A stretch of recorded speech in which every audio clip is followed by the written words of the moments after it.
जरा मान लीजिए कि कोई व्यक्ति सालों तक एक बेहद दर्दनाक और थका देने वाली कानूनी लड़ाई लड़ता है। एक यौन उत्पीड़न का मामला।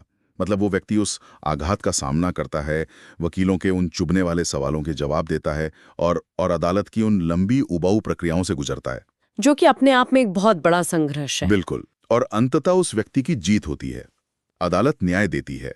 वो एक गहरी सांस लेता है और सोचता है कि चलो अब मैं सुरक्षित हूं, अब जिंदगी फिर से शुरू की जा सकती है। हाँ, एक राहत की सांस। लेकिन अगली ही सुबह वो उठता है और देखता है कि अदालत की अपनी आधिकारिक वेबसाइट ने, उसी अदालत ने जिसने न्याय दिया था, उसी ने उस व्यक्ति का पूरा नाम, पता, उसकी पूरी पहचान दुनिया के सामने सार्वजनिक कर दी है। ये सच में बहुत भयानक स्थिति है। मतलब जिस व्यवस्था को गरिमा की ढाल बनना था, उसी ने उसे पड़ोसियों, रिश्तेदारों और पूरे इंटरनेट के सामने बेनकाब कर दिया। बिल्कुल। तो आज की इस विस्तृत चर्चा में हम जो स्रोत खंगाल रहे हैं वो भारतीय सर्वोच्च न्यायालय के एक हालिया और बेहद सख्त संपादकीय पर आधारित है। ये कोई एक बार की तकनीकी खराबी नहीं है, ये एक ऐसी व्यवस्था की तीखी आलोचना है जो यौन उत्पीड़न के पीड़ितों, और इसमें विशेषकर नाबालिग शामिल है, उनकी पहचान गुप्त रखने में बार बार विफल रही है। सही कहा। मतलब अगर मैं एक उदाहरण दूं तो ये ऐसा है जैसे कानून एक ऐसी ढाल की गारंटी देता है जो रक्षा करेगी, लेकिन जो लोग उस ढाल को पकड़े हुए हैं वो उसे बार बार गलती से नीचे गिरा रहे हैं। हाँ, बहुत ही सटीक उदाहरण है ये। चलिए इसे थोड़ा विस्तार से समझते हैं। आखिर जब हमारे पास इतने स्पष्ट कानून मौजूद हैं तो ऐसा क्यों हो रहा है कि अदालतें खुद ही इन कानूनों को तोड़ रही हैं? देखिए, ये स्थिति सच में बहुत परेशान करने वाली है। और अगर हम कानूनी दस्तावेजों को देखें तो इसका इतिहास काफी गहरा है। पीड़ितों की पहचान छिपाने का ये जो नियम है ना, ये कोई नई बात नहीं है जिसे बस कल ही लागू किया गया हो। अच्छा। यहाँ सबसे दिलचस्प बात यह है कि अगर हम आईपीसी यानी भारतीय दंड संहिता की धारा 228A को देखें तो उसे 1983 में ही लागू कर दिया गया था। 1983 मतलब दशकों पहले? बिल्कुल। 1980 का दशक भारत में यौन हिंसा से जुड़े कानूनों में बदलाव का एक बहुत बड़ा दौर था। उसी समय ये महसूस कर लिया गया था कि समाज का जो नजरिया है वो पीड़ित के लिए कितना हानिकारक हो सकता है। हाँ, समाज का रवैया तो हम जानते ही हैं। इसीलिए पहचान गुप्त रखना अनिवार्य किया गया था। और फिर अगर हम थोड़ा आगे आएं तो 2018 का निपुण सक्सेना बनाम भारत संघ का फैसला आता है। निपुण सक्सेना केस? हाँ, इसके बारे में काफी चर्चा हुई थी जी। ये एक ऐतिहासिक फैसला है।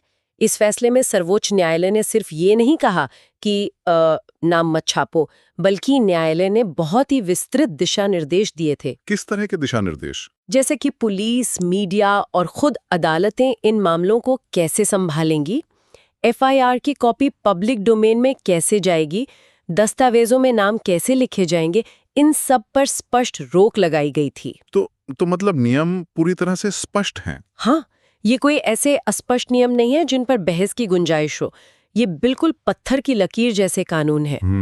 फिर भी हमारी न्याय प्रणाली जो इन कानूनों की व्याख्या करती है, खुद जमीनी स्तर पर इनका पालन कराने में चूक रही है। और मुझे इसी बात पे सबसे ज्यादा उलझन होती है। मेरा मतलब है, मैं समझ सकता हूँ कि अगर कोई लोकल अखबार या कोई सोशल मीडिया पेज सनसनी फैलाने के लिए नाम लीक कर दे, क्लिक्स बटोरने के लिए, हाँ, वो गलत है, बिल्कुल गलत है, लेकिन उनकी मंशा समझ आती है। पर यहाँ हम न्यायपालिका की बात कर रहे हैं। हाँ। हमारे देश के सबसे बेहतरीन कानूनी दिमाग, जज जो खुद कानून की किताबें लिखते और पढ़ते हैं, उनके अपने आधिकारिक आदेशों में ये चूक कैसे हो सकती है? देखिए, मतलब हमारे स्रोत स्पष्ट रूप से बताते हैं कि ये नाम अदालत के बाहर नहीं बल्कि आधिकारिक न्यायिक आदेशों के भीतर उजागर हो रहे हैं। ये कैसे संभव है? इस सवाल का जवाब समझने के लिए ना हमें अदालती कमरों की उस भव्यता से निकलकर उस मशीनरी को समझना होगा जो बैकग्राउंड में काम करती है। मशीनरी से आपका क्या मतलब है? मेरा मतलब है कि एक अदालत केवल एक जज से नहीं चलती, इसके पीछे क्लर्कों, स्टेनोग्राफरों और डेटा एंट्री ऑपरेटर्स की पूरी फौज होती है, जिसे हम रजिस्ट्री कहते हैं। अच्छा, जो सारा कागजी काम करते हैं। हाँ। अब जरा उस क्लर्क की दैनिक दिनचर्या के बारे में सोचिए। उसके पास हर दिन सैकड़ों भौतिक फाइलें आती हैं। उसे कॉज लिस्ट टाइप करनी होती है, पिछले आदेशों को कॉपी पेस्ट करना होता है, निर्णयों को पीडीएफ में बदलना होता है और फिर उन्हें ई कोर्ट्स जैसे पोर्टल्स पर अपलोड करना होता है। तो ये एक बहुत ही यांत्रिक प्रक्रिया बन जाती है उनके लिए। बिल्कुल। जब वो व्यक्ति दिन भर में 500 पन्नों को स्कैन और अपलोड कर रहा होता है ना, तो वो एक नाम को एक इंसान के रूप में नहीं देखता। वो बस एक डेटा पॉइंट बनकर रह जाता है। सही कहा। और सर्वोच्च न्यायालय ने व्यवस्था के इस रवैये को एक बहुत ही सटीक नाम दिया है, सामान्य उदासीनता या जनरल इंडिफरेंस। यह बात सच में बहुत दिलचस्प हो जाती है, क्योंकि हमारे स्रोत में इसी संदर्भ में एक बहुत ही शक्तिशाली वाक्यांश का इस्तेमाल किया गया है। कौन सा? स्रोत कहता है कि यह व्यवस्था पीड़ितों को मानवीय गरिमा के संरक्षक के रूप में देखने में विफल रही है, मतलब कस्टोडियंस ऑफ ह्यूमन डिग्निटी। बहुत गहरी बात है। ये सामान्य उदासीनता कोई दुर्भावना नहीं है, कोई साजिश नहीं है। ये बस एक व्यवस्थित सुन्नापन है, जहां फाइलें इतनी ज्यादा हैं कि इंसान की पहचान बस एक फाइल नंबर बनकर रह गई है। और मैं बताऊंगी कि यही सुन्नापन सबसे खतरनाक होता है। कैसे? क्योंकि जब काम पूरी तरह से मैकेनिकल हो जाता है तो संवेदनशीलता खत्म हो जाती है। एक क्लर्क पुलिस की एफआईआर से सीधे विवरण उठाता है और ड्राफ्ट में चिपका देता है, बिना ये सोचे कि इसमें किसी का नाम है। हाँ, बिना ये सोचे कि इसमें एक 15 साल की बच्ची का नाम हो सकता है। जब अदालतें मानवीय गरिमा के संरक्षक के रूप में काम नहीं करती तो वो अपनी मूल जिम्मेदारी से भटक जाती हैं। बिल्कुल। न्याय केवल सही फैसला सुनाने तक सीमित नहीं है। न्याय उस प्रक्रिया में भी है कि आपने उस व्यक्ति के साथ कैसा व्यवहार किया। ये जानकारी की कमी नहीं है, ये एक बहुत बड़ी प्रणालीगत विफलता है, एक सिस्टम फेलियर। लेकिन उस भूल का, उस सामान्य उदासीनता का जो परिणाम है वो उस पीड़ित के लिए कुछ भी सामान्य नहीं है। बिल्कुल नहीं। और ये बात हमें इस पूरी चर्चा के सबसे संवेदनशील हिस्से पर ले आती है, इस विफलता का मानवीय प्रभाव। मतलब अदालती फाइलों की तकनीकी दुनिया से बाहर निकलकर जरा सोचिए कि उस इंसान पर क्या बीतती है।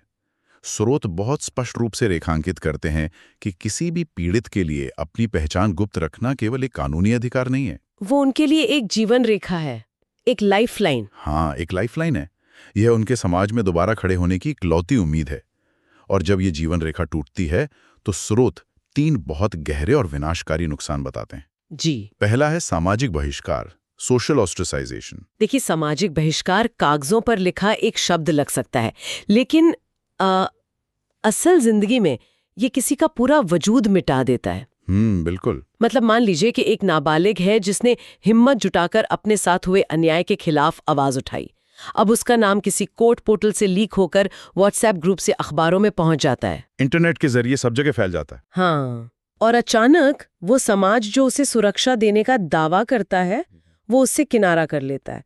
स्कूल में बच्चे उससे बात करना बंद कर देते हैं, लोग उंगलियां उठाते हैं, परिवार को सामाजिक समारोहों में बुलाना बंद कर दिया जाता है। बिल्कुल, उसे उस अपराध के लिए समाज के हाशिए पर धकेल दिया जाता है जो उसने किया ही नहीं था, जो उसके साथ हुआ था। हाँ, जो उसके साथ हुआ था। और ये बहिष्कार सिर्फ बाहर के लोगों तक सीमित नहीं रहता, ये इंसान के दिमाग के अंदर भी एक युद्ध छेड़ देता है। जो दूसरा बिंदु हमारे स्रोतों ने उजागर किया है वो है मनोवैज्ञानिक संकट और द्वितीयक आघात, सेकेंडरी ट्रॉमा। ये बहुत अहम पॉइंट है। मूल घटना का आघात तो अपने आप में ऐसा होता है जिससे उभरने में शायद पूरी जिंदगी लग जाए, लेकिन जब पहचान सार्वजनिक होती है तो क्या होता है?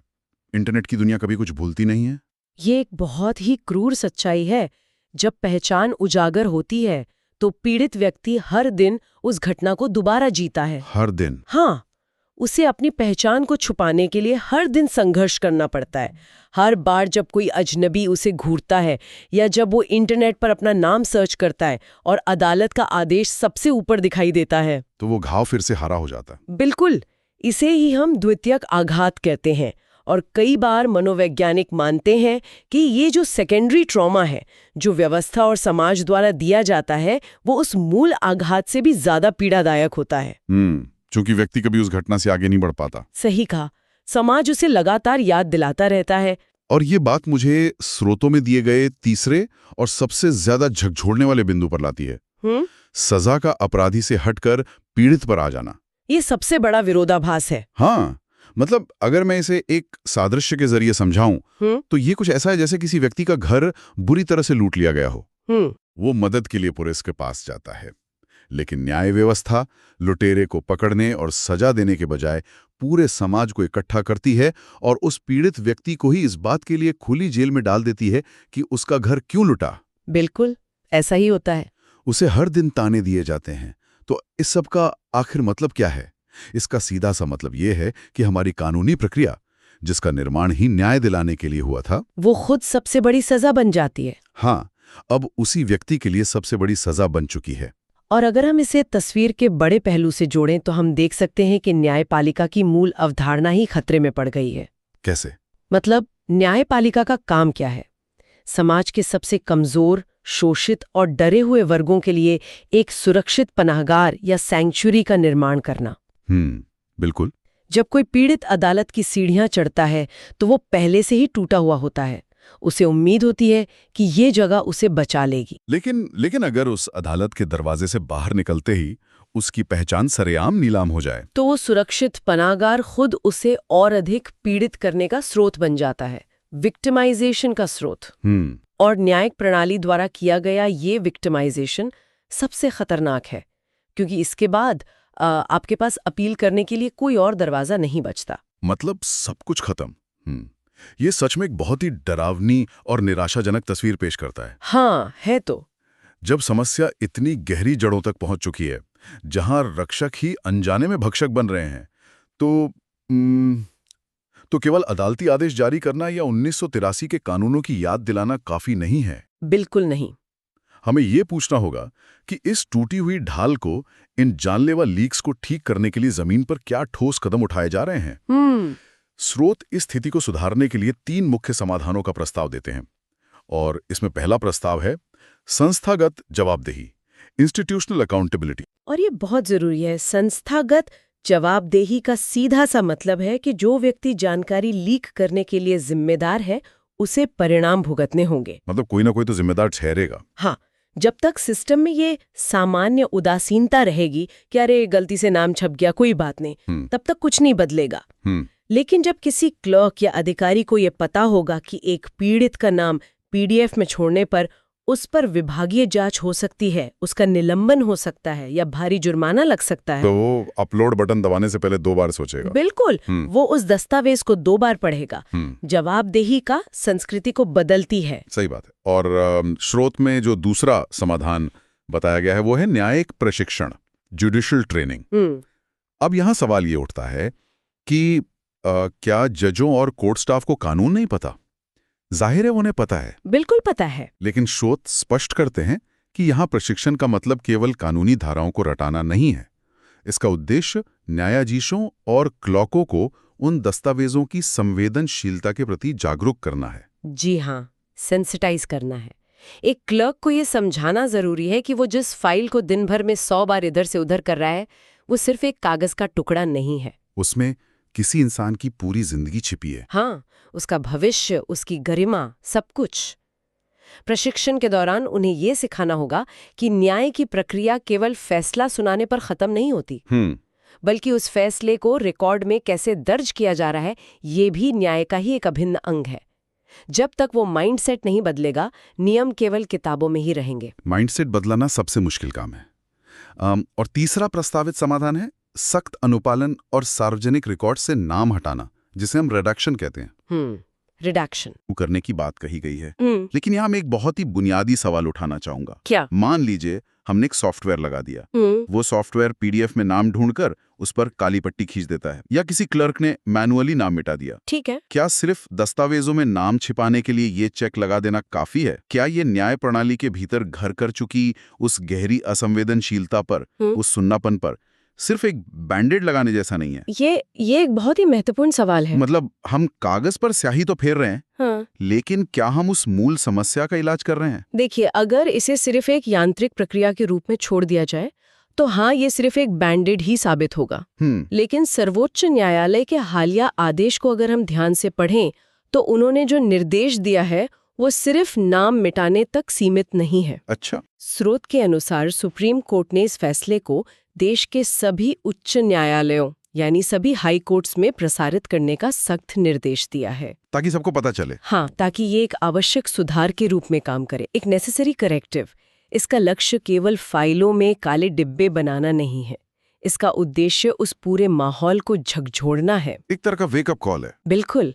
जब सुप्रीम कोर्ट सभी हाई कोर्ट्स को ये चेतावनी देता है तो वो ऊपर से नीचे तक एक संदेश भेज रहा है, कि ये सामान्य उदासीनता अब और बर्दाश्त नहीं की जाएगी।